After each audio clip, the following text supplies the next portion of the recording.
আজকে যারা এই তরিকা বাদ দিয়ে আলাদা তরিকা একটা বের করে বিসিএস এর প্রশ্ন ফাঁস করে প্রশ্ন বিক্রি করে লক্ষ লক্ষ কোটি কোটি টাকা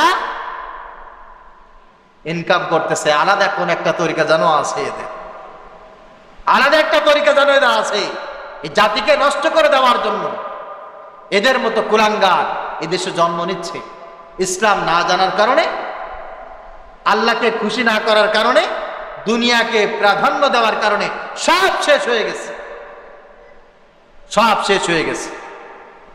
আমার সামনে যে ছোট্ট ছোট্ট বাচ্চারা আসতেছে, এরা আমাদের ভবিষ্যতের আয়না, এরা আমাদের কর্ণধার। এই সাতবাড়িয়া এই মসজিদ যারা প্রথমে শুরু করেছিল, বেশিরভাগ মানুষ আজকে দুনিয়ায় নাই। যাদের স্বপ্ন ছিল চাকচিক্যময় সুন্দর একটা মসজিদ হবে, যারা স্বপ্ন দেখেছিল, সেই মানুষগুলো আস্তে আস্তে সব বিদায় হয়ে যাচ্ছে, ঠিক কিনা বলেন? তারা স্বপ্ন দেখেছিল এই জন্য না যে সে এখানে এসে ঘুমাবে, জম্মের পরিমাণ নামাজ পড়বে, এই জন্য না। স্বপ্ন ছিল এইটা যে সুন্দর চকচিক্য একটা মসজিদ হবে, আমার এলাকার ভবিষ্যৎ প্রজন্ম যারা আসবে, আজান দিলে তারা বাড়ি বসে থাকবে না, মসজিদে আসবে, আজান হবে, ইকামত হবে, ইমামের পিছনে তারা ইক্তেদা করবে, নামাজ আদায় করবে, তারা আল্লাহ ওয়ালা হবে, নামাজি হবে, সমাজ গঠন করবে, রাষ্ট্র গঠন করবে, পারিবারিক জীবনে সামাজিক জীবনে সুন্দর ইসলামিক একটা পরিবেশ কায়েম হয়ে যাবে। এটাই তো তাদের স্বপ্ন ছিল, ঠিক কিনা বলে? আজকে যারা বাংলাদেশ নিয়ে কথা বলে, আমি ব্যক্তিগতভাবে আমি বলছি, আমি ঢাকা বিশ্ববিদ্যালয়ে অধ্যয়ন করেছি, আমি ঢাকা বিশ্ববিদ্যালয়ে নিজে অধ্যয়ন করেছি। এদেশে বিশ্ববিদ্যালয়ে যারা, আমার বাবা একজন কৃষক ছিল, এমন কৃষক, দিনমজুর, মধ্যবিত্ত আয়ের মিডল ক্লাসের ফ্যামিলি থেকে যারা বিশ্ববিদ্যালয়ে যায়, এদের স্বপ্নই থেকে যায়। বাস্তবিক পক্ষে এদের কপালে না চাকরি জোটে, না এরা ক্যাডার হতে পারে, না এরা রাষ্ট্রের সম্মানিত জায়গায় যেতে পারে। সব কুটায় খেয়ে ফেলে দিয়েছে। কিসে খাইছে বলেন? কথা বলেন না? চাকরি পায় না, 56% কোটা সব এদেরকে খেয়ে ফেলেছে। আমাদের সন্তানগুলো ভবিষ্যতে এরা আমাদের বুকে পা দিয়ে জায়গা জমি সব শেষ করে লেখাপড়া করে অনার্স মাস্টার্স করবে, আর এরা দেশের বোঝা ছাড়া আর কিছু হবে না। আমরাও নিঃস্ব, সন্তানগুলো নিঃস্ব। আর এই সমস্ত কোটাধারী, এই সমস্ত মানুষ, এরা যা আছে তাই থাকবে। এদের লেখাপড়ারও দরকার নাই, সার্টিফিকেটের দরকার নাই। বাবা ছিল, ছেলে, ছেলে আছে, নাতি, নাতি আছে, পুতি, এরপরে একভাবে একজন আসবে, যাবে, খাবে, শেষ। কথা বোঝেন নাই? ভবিষ্যৎ প্রজন্ম নিয়ে যারা ভাবে না, এরা দেশের শত্রু, এরা জনগণের শত্রু। এই কথাগুলো আমাদের ভাবতে হবে। আমাদের প্রধানমন্ত্রী থেকে শুরু করে একেবারে নিম্ন পর্যায়ে মুফাসসাল পর্যায়ে একটা চৌকিদার পর্যন্ত, এরা যদি রাষ্ট্রের কল্যাণ চায়, যারা রাষ্ট্রের কল্যাণ চায়, এই কোটা সংস্কার, এই দাবি প্রত্যেকটা মানুষের হতে হবে। মসজিদের মেহরাব থেকে শুরু করে একেবারে সর্বোচ্চ পার্লামেন্ট পর্যন্ত, চায়ের দোকান পর্যন্ত সব জায়গায় একথা বলতেই হবে, কোটা সংস্কার চাই।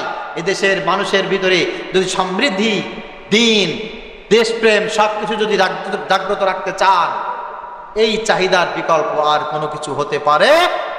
আমি একটা দাবিও রাখি, আল্লাহর কসম, আল্লাহর কসম, আমার একটা শিক্ষা প্রতিষ্ঠান আছে, আমার সামনে আমার কোন ছাত্রের গায়ে যদি কোন মেম্বার, কোন চেয়ারম্যান, এদেশের কোন পুলিশ, জনপ্রশাসন আমার কোন ছাত্রের গায়ে আমার সামনে যদি গুলি তাক করে, আল্লাহর কসম জিপটা ছিঁড়ে ফেলে দেব। আমি সেই শিক্ষা আমার ছাত্রের আমার সামনে আমার কোন ছাত্রকে অপমান করা যাবে না, আমার সামনে আমার অধীনস্থ কাউকে গালি দেওয়া যাবে না। আমি সেই জনপ্রতিনিধি, আমি সেই শিক্ষক, আমি সেই দায়িত্ববান লোক। আর এ দেশে মেম্বার থাকতে তার ওয়ার্ডের মানুষ নির্যাতিত হয়, মেম্বার কথা বলে না। চেয়ারম্যান থাকতে ইউনিয়ন মানুষের উপরে নির্যাতন করা হয়, চেয়ারম্যান করে কথা বলে না। উপজেলার ভিতরে মানুষকে নির্যাতন করা হয়, উপজেলার চেয়ারম্যান কথা বলে না। দেশের ভিতরে প্রত্যেকটা কলেজ, ইউনিভার্সিটিতে গোলাগুলি হচ্ছে, আমার ভাই নিহত হচ্ছে, আমার বোন নিহত হচ্ছে, প্রধানমন্ত্রী কথা বলে না, রাষ্ট্রপতি কথা বলে না, বরঞ্চ দায়িত্ববান যারা আছে তারা মুখে কুলুপি এটে আছে মুখে। ধিক্কার জানায় এদেরকে। দোয়া করছি এদের জন্য, কপালে যদি হেদায়েত থাকে আল্লাহ পাক সবাইকে হেদায়েত দান করুন। আমি দেশের কল্যাণ করার পক্ষে, এদেশের মানুষ দিন নিয়ে ইসলাম নিয়ে বাঁচবে, এটার পক্ষে আমি তবে শেষ মেসেজটা দিতে চাই, তা হচ্ছে আশুরার দিনে, এই দিনেই হযরত ইমাম হুসাইন রাদিয়াল্লাহু তাআলা আনহু তিনি শাহাদাতের পেয়ালা পান করেছিলেন। এজিদ তিনি ওই দিন হুসাইন রাদিয়াল্লাহু তাআলা আনহুকে হত্যার জন্য হুমকিদাতা হিসেবে সহযোগিতা করেছিলেন। হযরত হুসাইন রাদিয়াল্লাহু তাআলা আনহু শাহাদাতের পেয়ালা পান করেছেন, তার মানে উনি হেরে গেছেন। কথা বলেন নাই? উনি হেরে গেছেন নাকি? ইমাম হুসাইন রাদিয়াল্লাহু তাআলা আনহু শাহাদাতের পেয়ালা পান করে অমর হয়ে আছে, ঠিক কিনা বলেন? তার জন্য লক্ষ কোটি মুসলমান কিয়ামত পর্যন্ত দোয়া করে, তার জন্য কাঁদে, আল্লাহ পাক রব্বুল আলামিনের কাছে তার জন্য দোয়া কামনা করে। আর তারা যারা সেই দিন তাকে হত্যা করেছিল, সেই দিন তাকে নিহত করেছিল, এদের কোনো খোঁজ খবর নাই। এদের কবর কোথায় আছে, এদের দাফন হয়েছে কি হয় নাই, এদের কবরের উপরে কে কি করে, এর কোনো হুদিস আছে? বলেন আছে? না।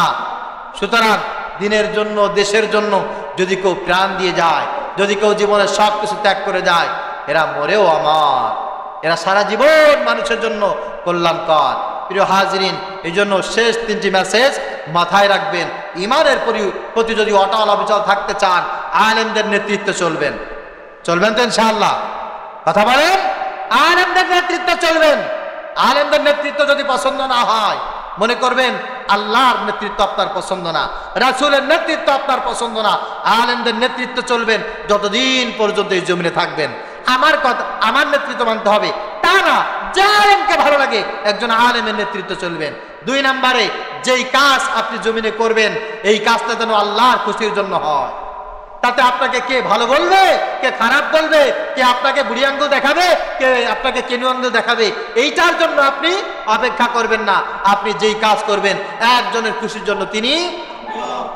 3 নম্বরে, যেই কাজটি আপনি করবেন আপনি দেখবেন ওই কাজটা আমার রাসূল কোন তরিকায়, কোন পদ্ধতি অবলম্বন করে করেছে, আমি ওই কাজটা সুন্নাত তরিকায় সেই পদ্ধতি অবলম্বন করে করব।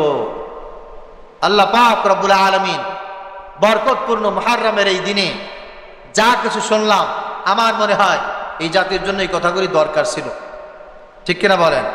সেই কথাগুলো সর্বপ্রথম আমাকে আমল করার তৌফিক দান করেন। যারা শুনেছেন আল্লাহ পাক যেন তাদের সবাইকে আমল করার তৌফিক দান করেন।